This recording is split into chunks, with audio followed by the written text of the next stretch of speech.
ગુજરાતનું સોનેરી બંદર એટલે જાફરાબાદ, જ્યાં દરિયાના મોજા આજે કરોડોની કમાણી કરાવી રહ્યા છે. માત્ર માછીમારોનું ગામ નહીં, પણ 450 કરોડના વાર્ષિક ટર્નઓવર સાથે જાફરાબાદ હવે આંતરરાષ્ટ્રીય નકશા પર ચમકી રહ્યું છે. અહીંની ખાસિયત છે બુમલા માછલી, જેની માંગ બિહાર, કલકત્તાથી લઈને શ્રીલંકા અને બાંગ્લાદેશ સુધી છે.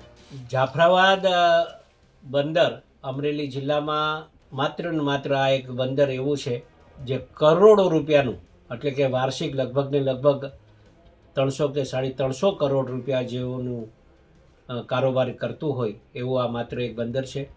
અને જાફરાબાદ બંદર એક અનોખું બંદર એટલા માટે કહેવાય કે અહીંયા બોમ્બે ડક જેવી ફિશિંગ, એટલે કે જેને બુમલ્યા કહેવાય છે, ને બુમલ્યા જે સૂકવવામાં આવે અને પછી એક્સપોર્ટ થાય અને અહીંયા બાંગ્લાદેશ સુધી પણ આ બુમલ્યાનું એક્સપોર્ટ કરતા હોય મચ્છીમાર ભાઈઓ.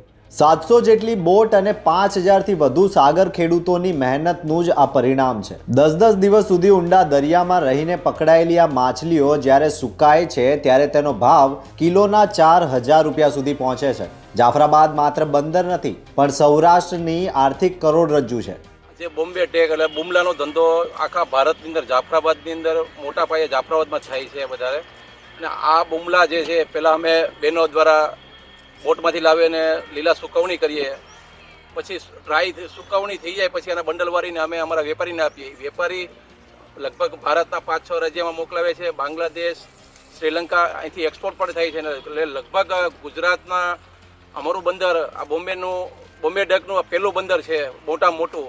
અને અમારા જાફરાબાદમાં આ જ ધંધો છે. લગભગ જાફરાબાદની વસ્તી 40-50 હજારની છે, એમાંથી લગભગ જાફરાબાદની 20,000 માણસો આ ધંધાની અંદર નપતા હશે. સ્થાનિક મહેનત અને દરિયાઈ સંપત્તિના સંગમથી જાફરાબાદ આજે ગુજરાતનું ગૌરવ બની ગયું છે. દરિયાની આ સોનેરી સંપત્તિ જાફરાબાદના સાગર ખેડૂતોના જીવનમાં લાવી છે સમૃદ્ધિ. જોતા રહો ગુજરાત વંદન. ધન્યવાદ.